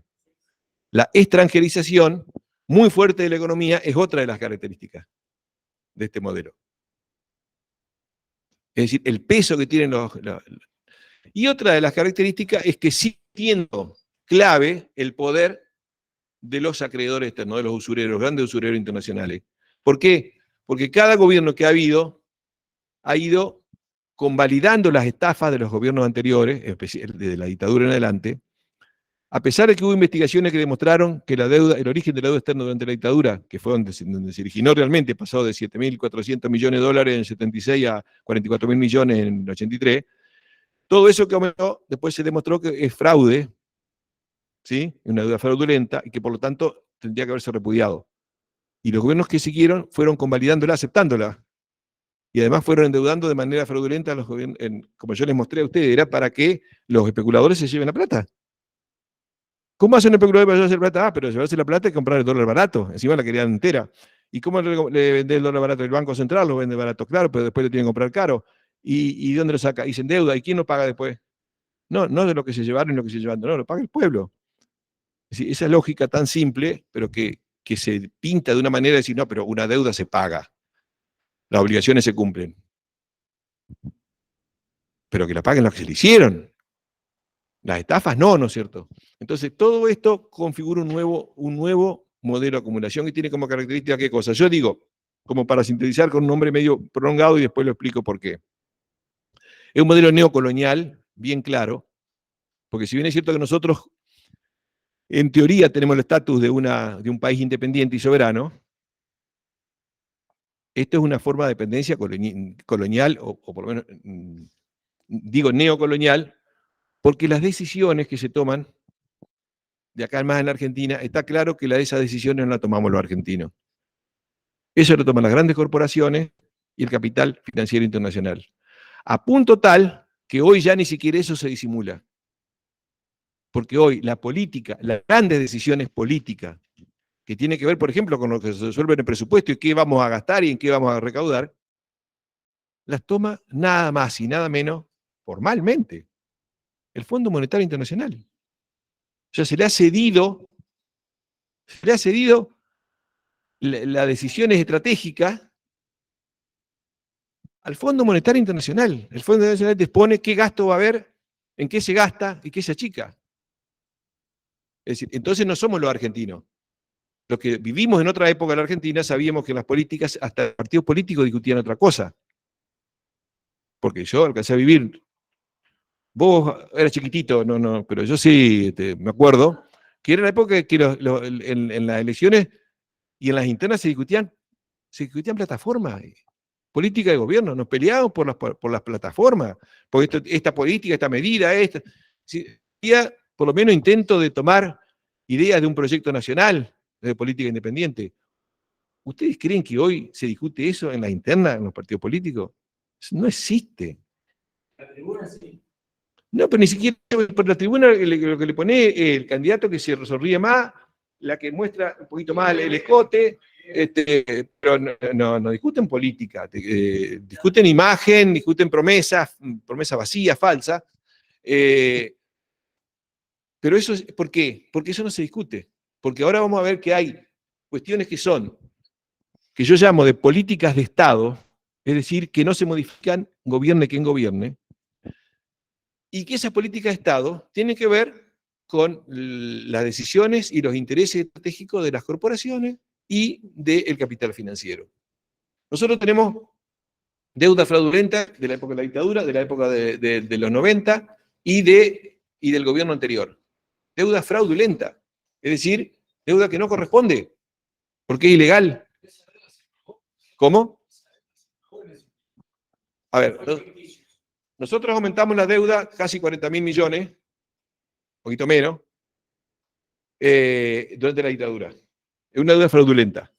Desde ese momento hasta ahora, pagamos más de 400.000 millones. O sea que algo que no debíamos, la pagamos más de 10 veces. ¿Y debemos cuánto? Y alrededor de 400.000 millones. Y cada vez debemos más. Es decir, no, de la Argentina. De la Argentina. Sí, de la Argentina, deuda pública. es el principal limitante hoy, que hace de, como no podemos pagar, el generoso Fondo Monetario nos dice, bueno, nosotros le vamos a prestar para que nos paguen a nosotros. Nosotros le prestamos 40 y pico mil millones para que se los lleven los usureros y los especuladores, se los fugaron, pero ahora nos deben ustedes la plata, pero nos deben más porque tienen que ver con los intereses, y como nosotros no podemos pagar ni siquiera los intereses, cada vez debemos más. ¿Sí? Entonces, esto es un problema grave, pero es parte de este modelo. Este modelo, por eso digo, es el modelo neocolonial, no resolvimos nosotros, lo resuelven nosotros, pero no por decisión de los otros, porque nosotros estamos decidiendo nuestra soberanía y nuestra independencia. Nosotros podemos decir otra cosa, porque además nuestra justicia dijo, el juez Ballestero, lo dijo en el fallo del 2002, no, perdón, del 2000, cuando dijo el origen de la deuda es fraudulenta de la época de la dictadura, obviamente, con todas las pruebas y con todas las declaraciones, testimonio y documentos. Entonces nosotros ya demostramos que esa deuda es fraudulenta. Y por más que se haya cambiado a través de los canjes de deuda para ver si se puede licuar y no se puede, una deuda que es fraudulenta y que es nula, no se puede legitimar posteriormente por ningún instrumento. Entonces, todo esto es falso, todo esto es nulo, todo esto es fraudulento, todo esto es estafa, pero lo siguen pagando todo. Entonces, los gobiernos no tocan a esto, porque eso es política de Estado. Pero no tocar eso significa asumir cada vez mayores compromisos y cada vez mayores sacrificios. ¿Por qué? Y porque no se puede pagar. Esto es una de las características. La otra característica, como yo le decía, es este modelo neocolonial, desde el punto de vista, llamémoslo así, económico, yo le llamo, es colonial, extractivista y depredador. Porque las principales actividades, las actividades más competitivas, no son la industria de nueva tecnología, no, son la extracción sin posibilidades de recomponer ni de recuperar eso que se extrae, por eso digo depredador, el extractivismo depredador. Actividades primarias que no dejan nada para poder mantener. Digo, por ejemplo, el caso del petróleo. Se saca, se pierde en reserva y eso se recupera más. Porque ellos llevaron decenas de millones de años. La mega minera tiene proyectos de volar montañas, limpiar la roca con cianuro y contaminar los ríos y sacar oro, plata y otros metales muy valiosos. Y eso lo hacen en, digamos, cada concesión que se le da, ellos dicen en sus mismos prospectos, dicen, esto llevó entre 8 y 12 millones de años estar esos recursos, etcétera, etcétera. Nosotros vamos a poner en valor esos recursos y al cabo de 30 años terminan. O sea que ellos en 30 años vuelan, contaminan, empobrecen, se llevan todo, lo que ellos mismos reconocen que llevó entre 8 y 12 millones de años formarse. Eso es extractivismo depredador. Como es extractivismo depredador, sacarse del subsuelo el petróleo y el gas y no lo vamos a tener más. O como es extractivismo también depredador, el sacar los nutrientes del suelo, en gran parte, la parte más rica del suelo argentino, a través de la intensificación de la monoproducción de transgénicos, y eso se pierde y no se recupera más, porque no se reponen ni el 30% de los nutrientes que se sacan en la actividad agropecuaria. Ya sé que le estoy tirando porque no puede, mi amigo.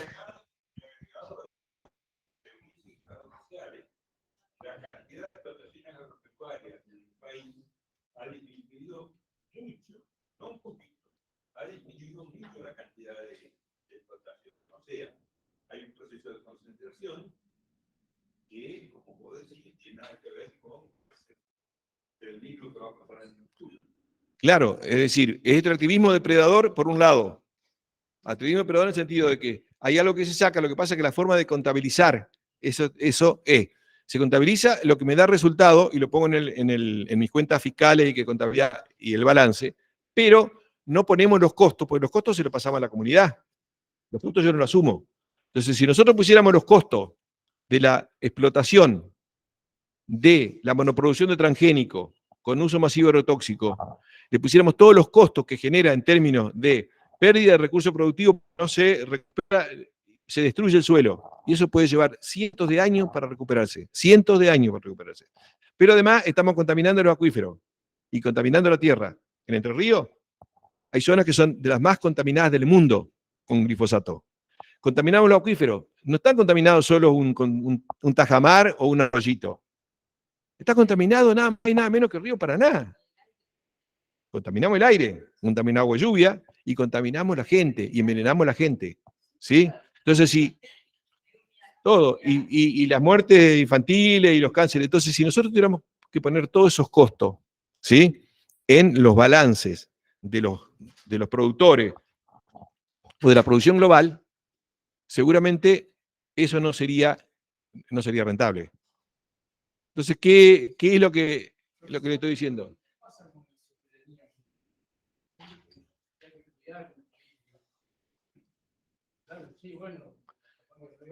Sí, por eso digo, che, no es que se esté cayendo todo esto por lo que estamos hablando, ¿no? Pero ¿te parece? No, a ver, no, forma, hay forma. No, a ver, por supuesto, nosotros tenemos nuestro poder, si queremos o no, tomar medidas de política soberana, ¿sí? Este modelo ha logrado poner a su servicio a todo el sistema partidocrático para que responda por eso. Pero no es que no pueda hacer otra cosa. No es que no pueda hacer otra cosa. Sí se puede. Porque además nosotros somos, digamos nosotros no podemos aceptar, digo, si pudiéramos por encima de los intereses particulares de algunas corporaciones, de algunos bancos, el interés de la nación, nosotros decimos, no, el país es soberano. No puede aceptar que venga un tribunal, como si fuera una persona privada, a juzgarnos a nosotros. Nosotros no podemos aceptar los tribunales del CIADI, donde son componedores que cuando hay diferencia entre la Argentina y un banco extranjero, una corporación, llaman, porque ni siquiera son tribunales constituidos, sino que llaman a un mediador que obviamente lo ponen ellos y te dice siempre tenés que pagar 10 veces más de lo que pide la empresa. Entonces, eso es renunciar explícitamente nosotros. Por eso digo que tenemos actitud.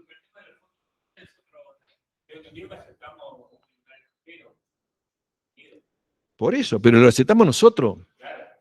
Nosotros aceptamos. Entonces, digamos nosotros. Yo no acepto, pero quienes gobiernan, están mostrando una actitud que estamos en un modelo neocolonial porque lo resuelven de afuera. Extractivista, depredador, porque las principales actividades competitivas son actividades que destruyen y que no garantizan sustentabilidad en el futuro. ¿Por qué? Porque esa mega minera, la primera mega minera que se instaló en la Argentina con la nueva legislación fue la Lumbrera, en el año 97. Y ya para el 2017 decía que ya estaba cerrando esa explotación, estaba abriendo otra, ¿no es cierto? Es decir, que en 30 años liquidó todo, y en la zona donde ha habido sequía, es decir, porque tienen un gran uso de agua, y además la contaminan masivamente, y ahí hay pobreza, porque otra de las características, y ahí tiene que ver un poco, ¿cómo estamos de horario ya que estás mirando el reloj? ¿Nos queda media hora? Estamos mal, malísimo, estamos mal.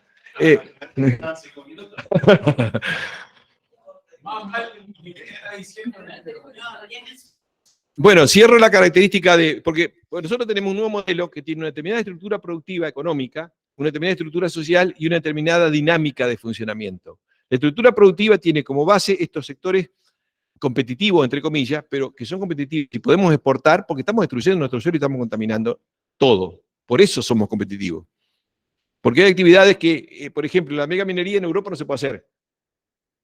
Pero las mega mineras que vienen acá vienen de Europa también, ¿eh? Y hay actividades como el fracking que en muchos países de Europa no se pueden hacer. Y acá es la estrella el fracking. El fracking contamina.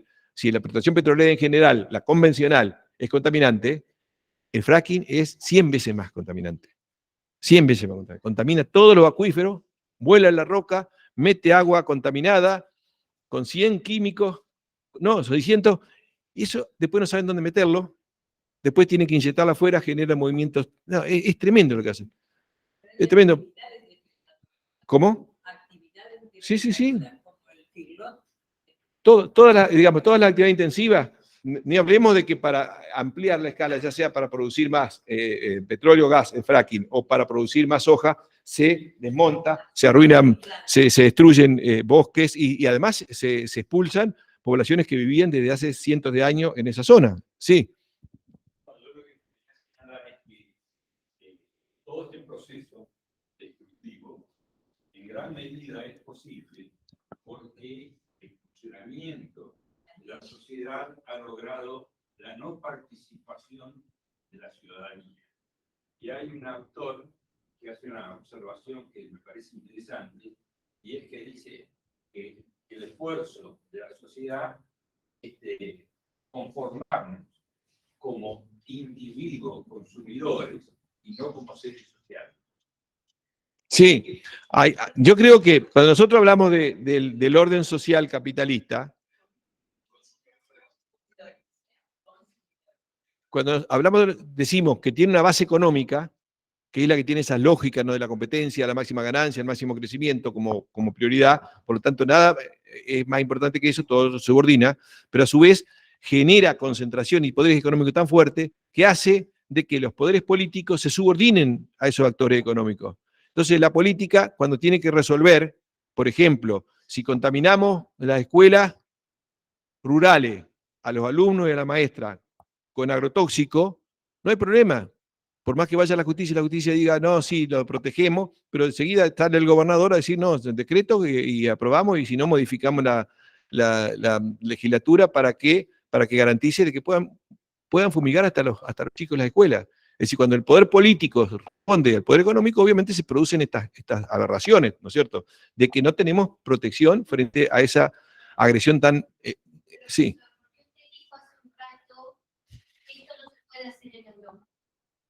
Que en Europa, por ejemplo, la megaminería como actividad no está permitida, la megaminería. Y hay países que han prohibido también el fracking. Entre ellos, por ejemplo... Claro, por supuesto, claro. Lo que pasa es que, como ahora tiene un problema muy grave digamos, de abastecimiento energético, a partir del conflicto, ¿no es cierto?, entre la OTAN y Rusia, en Ucrania, están reclasificando las actividades, porque todo esto es un poco de decisión política. Bueno, si no tenemos el gas ruso barato, entonces vamos a ver si podemos hacer fracking de nuevo, pero en general en muchos países está prohibido el fracking. Como también logramos que se prohíba acá en Entre Ríos.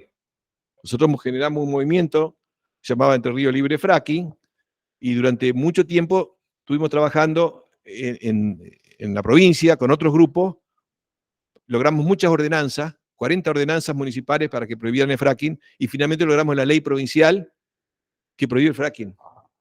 Pero lamentablemente, desde el gobierno se han autorizado otras políticas que son brutalmente destructivas, como ser la extracción de arena del delta. Están haciendo desastre de arena del delta. Están destrozando el humedal del delta. ¿Sacar arena para qué? Para la arena que necesita el fracking. El fracking necesita una cantidad impresionante de arena, de agua y de muchos productos químicos, pero la arena les sale muy cara traerla de afuera. Esta arena es muy especial, entonces están contaminando, están extrayendo arena y están contaminando. Acá. No, lo que pasa es que cada vez nos quedan menos espacios para decir, bueno, si queremos revertirlo, tenemos que revertir, por ejemplo, la producción agropecuaria con una producción de alimentos y no producción de soja para venderlo a 10.000 millones a 10.000 kilómetros de distancia, y después no vamos, cuando no haya energía barata para hacer el traslado, nosotros no podemos vender más. Y si queremos recrear nuestra capacidad productiva, no tenemos gente en el campo, tenemos el campo destruido, pérdida de la capacidad fértil y contaminado el agua. Entonces es grave, esto es gravísimo, porque nosotros en general vamos como planeta hacia una situación donde va a ser escaso el alimento, escaso el agua potable, la energía va a faltar. Entonces, voy a tratar de hablar dos cositas, a ver si me dan los tiempos, cada vez queda menos. Dos cosas, sobre este modelo y qué es lo que tendríamos que pensar como alternativa. Este modelo, yo digo, un modelo extractivista depredador, muy concentrado y extranjerizado, que al igual que en muchos otros países del mundo, está contaminado por la corrupción. Corrupción que ha entrado en todos los poderes del Estado, en todos los niveles, y que hace todavía mucho más difícil cambiar la realidad. Este modelo tiene esos sectores que yo les decía, considerados como clave, como esenciales, y gran parte de la actividad económica y del consumo de la población viene de afuera. O sea que somos muy dependientes, muy vulnerables, porque se destruyó, se desmanteló la capacidad diversificada y amplia que teníamos hasta el siglo pasado, hasta los 70, 80 del siglo pasado.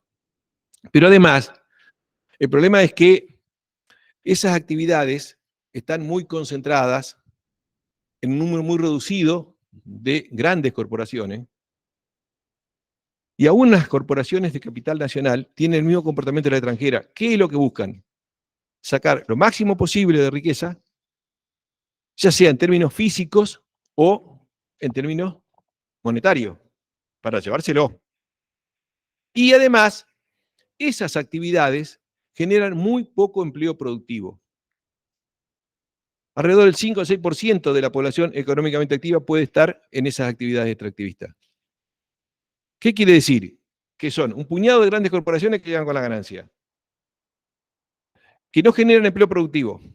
Por lo tanto, una característica de este modelo a lo largo de todo lo que llevamos es que no hay crecimiento en empleo productivo. Hasta el 2007-2008, que tuvo la expansión económica, podemos decir hasta el 2010 si quieren, más o menos creció el empleo privado. A partir de ese momento hasta hoy, la mayor cantidad de empleo se concentró en el empleo público, porque hay una sobredimensión del empleo público, y en trabajos precarios. ¿Por qué trabajo precario? Porque para poder competir de igual a igual con la producción importada, con las grandes corporaciones, cumpliendo con todas las leyes, es imposible. No podés. Entonces la mayoría tiene que sobrevivir de algo. Entonces hace algo, pero son todos trabajos precarios e informales, que garantizan obviamente una vida bastante complicada. Porque a pesar de estar trabajando algunos en forma, digamos, declarada o en forma precaria, eso no garantiza que puedan salir de la pobreza. Entonces, digamos, la correspondencia social de esa estructura económica es que hay una sociedad con altos niveles de pobreza y de indigencia, que no tiene nada que ver, que no tiene nada que ver con la Argentina que teníamos hasta los mediados de los años 70. Entonces, ¿cómo podemos explicar esto? No se genera riqueza acá. Sí, crece el PBI, crece la actividad industrial, crece las exportaciones agropecuarias. Claro. Pero, ¿dónde se concentra, dónde va, cuando se distribuye esa riqueza? Entonces, esas actividades económicas están concentradas desde el punto de vista de los propietarios, los grandes propietarios, pero además no generan empleo. Y como no generan empleo, o bancarse la Argentina 2001-2002, donde la puede, o mantenerlos como con subsidios y planes sociales. Entonces, subsidios y planes sociales, para aquellos que dicen con tanta crítica desde allá arriba, no puede gastar eso el Estado lo hace para beneficiar a las grandes corporaciones, el capital financiero usurero, para ocultar este saqueo. Porque si no, no se podría vivir. Si no, estaríamos peor que en el 2001-2002. Para eso están los movimientos sociales, los grupos billeteros que hacen de intermediario lazo para distribuir y mantener quieto a los excluidos. ¿De Argentina o de Latinoamérica en realidad? El otro día estaba explicando elecciones en Brasil. Y no sé si es cierto o no, pero decían que, por ejemplo, en Brasil la inflación era del 5 o 6%. ¿Cómo se explica que nosotros, como país vecino, tengamos 50%? No, bueno, vos estás poniendo otro elemento de inflación que sí, ya podemos ir a ese tema también. Está ligado a esto. Pero, digamos, no puedes comparar, no puedes poner una sola cosa en comparación, sino que en Haití no hay inflación, pero en Haití se mueren todos de hambre. O sea que no es solo eso, pero vamos a ver la inflación, que es importante lo que vos decís, porque en cuanto a cómo funciona este modelo. En este modelo, entonces, el grueso queda fuera. ¿Cómo lo mantenemos para evitar los cordobazos del 69 o los argentinazos del 2001-2002? Con planes sociales. Los planes sociales no lo limitó este gobierno, ni el gobierno anterior. Los planes sociales lo limitó el Banco Mundial. Después que Estados Unidos perdió Vietnam, digamos, guerra, cuando fue expulsado porque haber invadido Vietnam, se dieron cuenta que las políticas que excluían a grueso de la población generaban el grueso de resistencia. Entonces, que había que buscar formas de contener, y eso se hacía con planes sociales. Y fue el Banco Mundial el primero que estuvo financiando los planes sociales en Argentina, y promoviendo, y sigue financiándolo. El Banco Mundial, sí.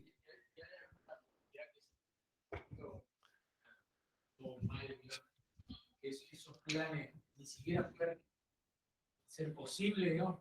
Estamos hablando de una estructura del Estado deficitaria, donde las grandes corporaciones, el capital financiero, también se vale el Estado de subsidio, que saca los recursos del Estado. Puede llegar a un momento donde ni siquiera el Estado pueda salir a asistir a esa población excluida, digamos, a dar un subsidio. El Estado está asistiendo, porque el Estado, desde el 2010 más o menos hasta hoy, el crecimiento de la ocupación, hubo 3 millones más de ocupados, la mitad empleo público y la otra mitad empleo precario. Es decir, que no ha habido empleo. ¿Por qué? Porque no podés, con las características de este modelo, generar, si no protegés la producción nacional. Y el Estado está poniendo más empleo que es necesario y le sale más gasto, pero el Estado a su vez está pagando gigantescas sumas de subsidio a grandes corporaciones. Entonces, el Estado, que este otro elemento, y ya vamos al tema de la inflación, el Estado paga subsidios, llamémosle económico, decía las corporaciones, y subsidios sociales. Y paga intereses de la deuda. ¿De dónde saca plata el Estado? El Estado tiene que sacar plata fundamentalmente, de impuestos o de tributo. ¿Sí? Pero los que más ganan y los que se llevan puesto en la Argentina son los que menos pagan impuestos.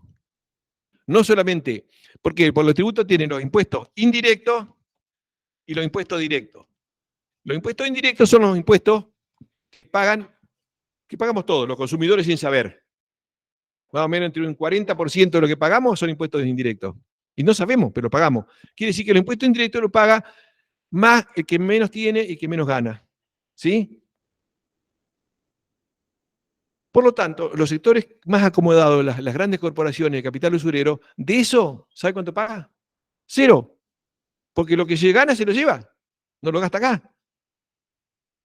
Y el impuesto directo, donde el único que puede tener peso, el impuesto a la ganancia, el impuesto que teóricamente tiene que pagar la ganancia de las grandes corporaciones.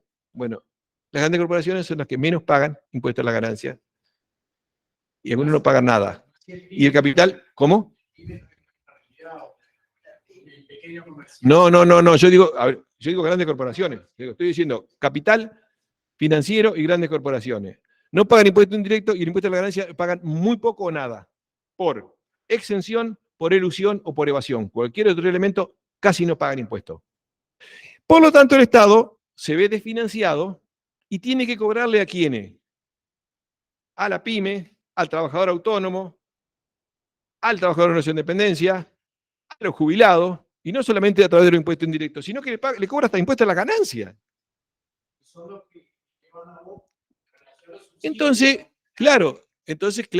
se genera culturalmente y comunicacionalmente, se genera no solamente un circuito, sino un falso enfrentamiento entre quién. No, si yo me estoy laburando todo el día, soy trabajador autónomo y tengo que pagar, y resulta que tengo que mantener al vago que no paga. En realidad es que estos sectores económicos y los usureros son los que se llevan todo, son los grandes responsables de esto y los que permanecen absolutamente ocultos.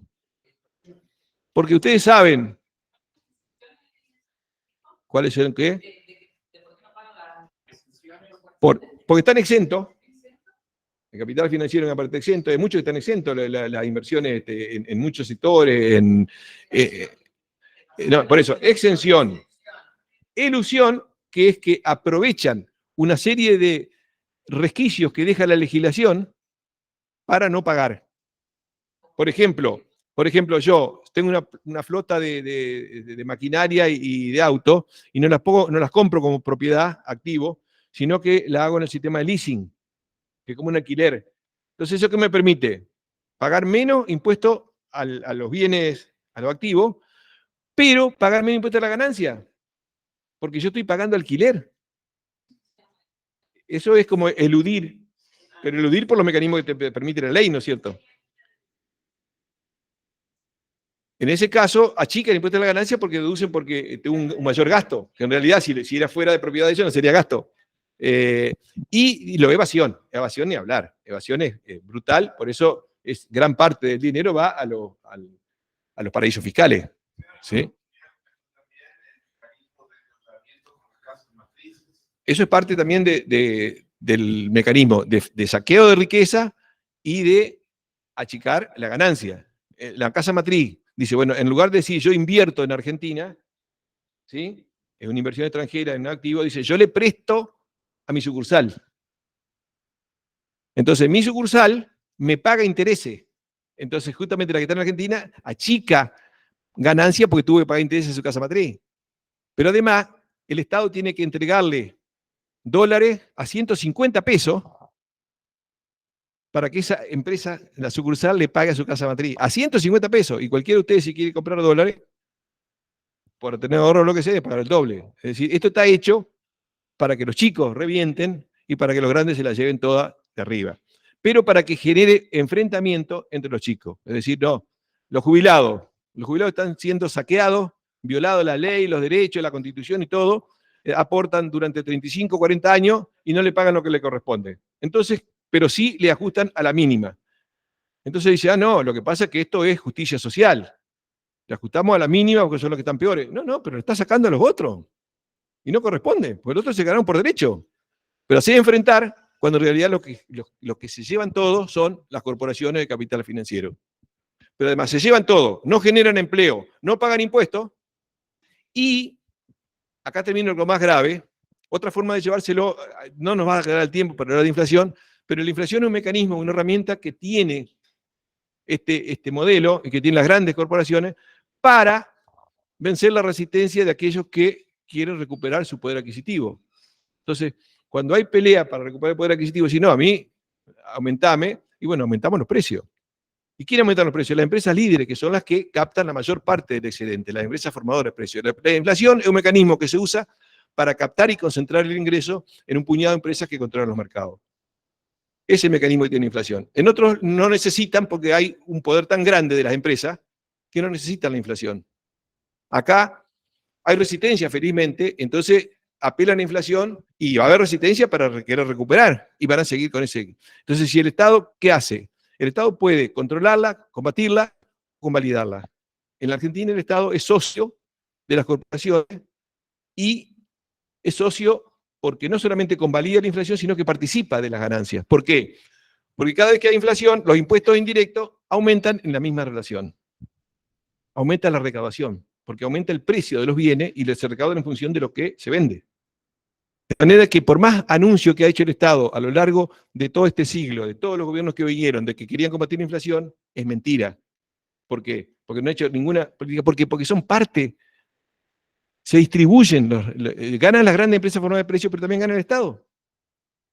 Si hay inflación del 50% y aumenta la recaudación del 50%, porque aumentó sus ingresos por la inflación. ¿Y qué hace el Estado con esa plata? Y tiene que pagar los subsidios a los grupos económicos, los intereses a los acreedores, y como tiene que pagar a los planes sociales y a los jubilados, trata de hacer lo posible para achicar lo que tiene que pagar a los jubilados, a los desocupados y a los que menos tienen, para transferir afuera. ¿Y qué es el Fondo Monetario hoy? Hoy el Fondo Monetario es el agente de las corporaciones y del capital usurero que dice, no, el Estado no puede seguir así, está desfinanciado. ¿Y por qué está desfinanciado? Y bueno, porque está pagando muchos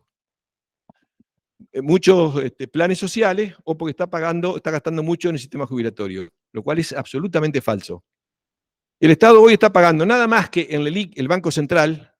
LELIQ son son letras que emite el Banco Central para que los usureros puedan invertir en Argentina y tener ganancias de más de un 100%. ¿Sí? En ninguna otra actividad en la Argentina le dan esa rentabilidad. Solamente el Banco Central le da rentabilidad a los especuladores.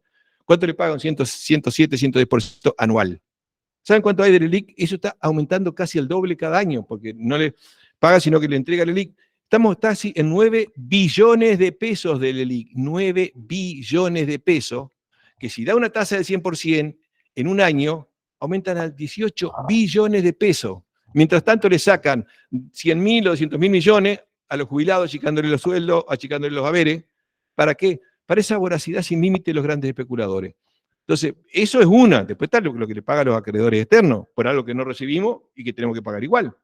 Entonces, eso es impagable. Como es impagable, ahí viene el poder de los acreedores. Bueno, está bien, no nos pueden pagar todo. Bueno, vamos a refinanciarlo, pero eso sí, taca, taca, taca, taca.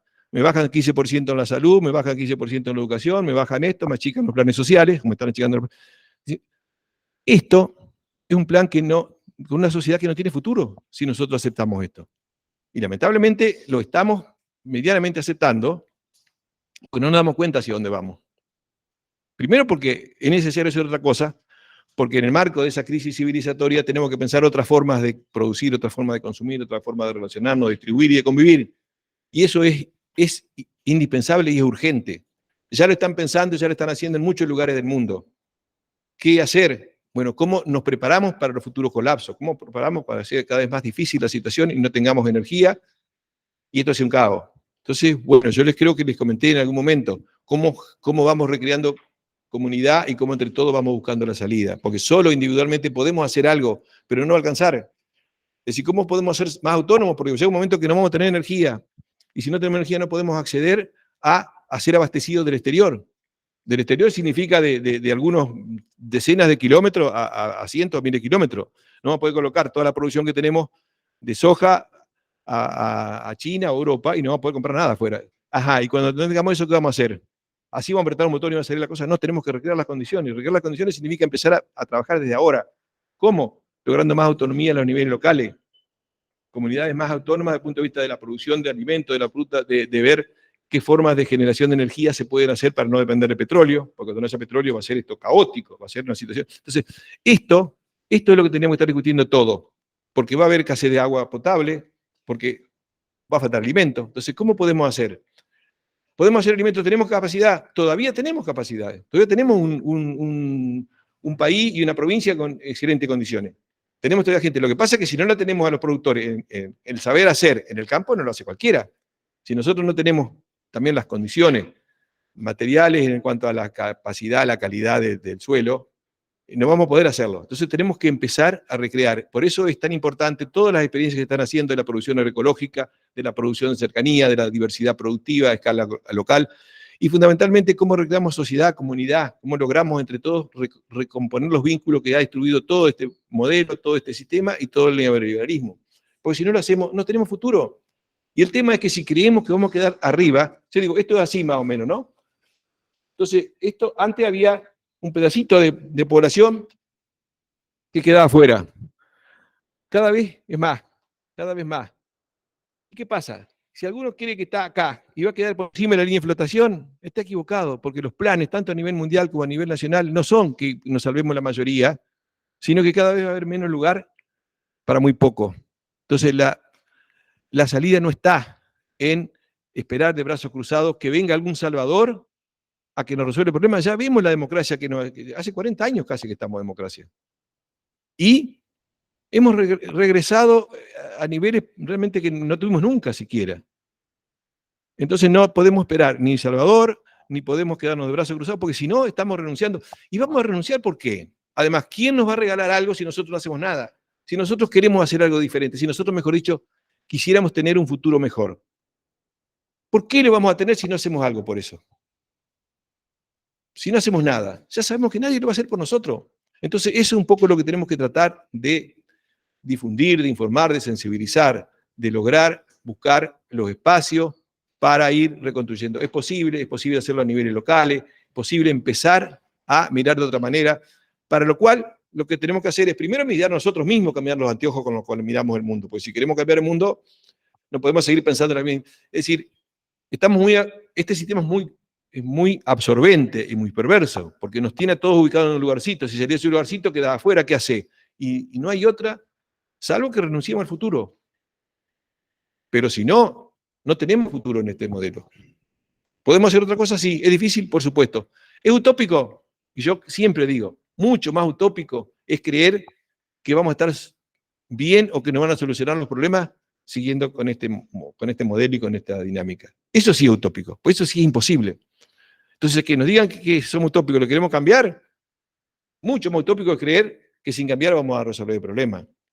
¿Y hay posibilidades? Seguro que sí. Y nosotros, inclusive en Argentina, tenemos mucho mejores condiciones que muchas otras sociedades del mundo. Muchas otras ciudades del mundo. ¿Por qué? Y por el clima, por el suelo, otros que tienen, no sé, meses de hielo, otros que tienen árido y que no tienen agua en ningún lado. Nosotros tenemos un montón de cosas. No hemos perdido todo, lo estamos destruyendo. Cuanto más demoremos, más difícil va a ser la reacción. Lamentablemente, como dicen algunos, el ser humano solamente reacciona en una época ya de crisis, pero si sobreviene crisis de ese tipo, esos colapsos, ya va a ser demasiado tarde si no estamos preparados. Y estar preparados, primero tenemos que pensar en cómo logramos garantizar un piso mínimo de satisfacción de necesidades básicas para todo. Algo que nosotros también tenemos que pensar que hay muchos que hoy ni siquiera tienen cubiertas esas necesidades. Entonces empecemos a pensar de otra manera.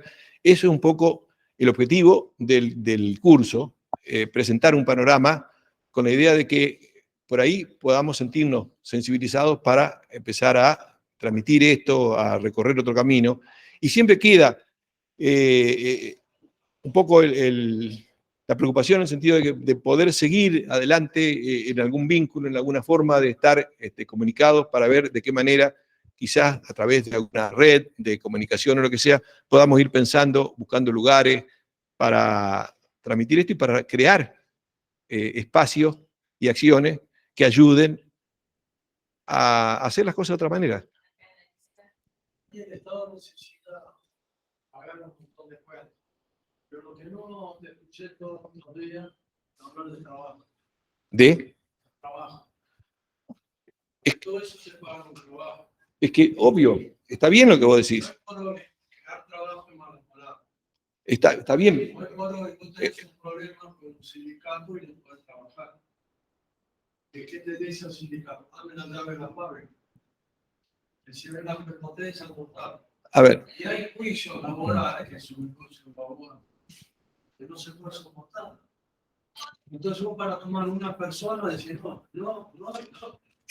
A ver, yo no sé si, yo por ahí, yo no sé si seguramente me he expresado mal. Yo lo que dije, no, porque a lo mejor, viste, en la velocidad y la rapidez, pues nos faltan los tiempos, vos me estás diciendo, hablas rápido y tenés razón, ¿no es cierto? El tema es que para gran parte de la actividad productiva no hay posibilidades de existir dentro de los márgenes de la legislación y de lo formal. ¿Por qué? Porque acá se han bajado las barreras proteccionistas y para ser viable una actividad tenés que superexplotar a alguien o tenés que violar cualquier disposición de control o lo que sea porque no tenés los márgenes. Ahora, si vos sos grande, podés hacer lo que querés. Eso es para chicos lo que vos me decís.